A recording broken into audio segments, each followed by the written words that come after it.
वजीर आजम शहबाज शरीफ ने एक बार फिर पीटीआई को मुज़ाकरात की पेशकश कर दी। कौमी असम्बली में इजहार ख्याल करते हुए वजीर आजम ने पैगाम दिया कि अगर बानी पीटीआई को मुश्किलात हैं तो बैठकर बात करें। किसी के साथ ज्यादती होती है तो इंसाफ का पलड़ा हमेशा भारी रहना चाहिए। वजीर आजम ने शिकवा किया कि जब वो जेल में थे तो उन पर मसाइब तोड़े गए।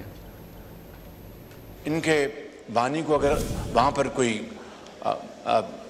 मशाकिल मसाइब हैं, मुश्किलात हैं तो बताएं, बैठ के बात कर। मैं आज फिर कहता हूँ, आएँ बैठ के बात करें और बैठ के मामलात को तय करें। मेरी वालदा मोहतरमा का इंतकाल हुआ, मैं जेल में था। खतरनाक कैदियों की गाड़ी मुझे क्यों दी गई थी कि मेरी कमर को मुकम्मल तौर पर उसको ज़ोफ पहुँचे। जनाब स्पीकर, मैं भी कैंसर सर्वाइवर हूँ। मैंने तो कभी जेल में इसका रोना नहीं हुआ। ज़मीनों पर लटाया गया, खाना घर से नहीं लाने दिया गया, दवाइयाँ बंद की गई।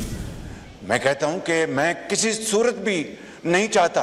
मैं यहाँ पर ऐलान करता हूँ बरमला आपके सामने पूरे मुअज़्ज़ज़ ऐवान को गवाह बनाकर कि हम नहीं चाहते कि इनके साथ कुछ तरह की ज़्यादती हो जो हमारे साथ हुई।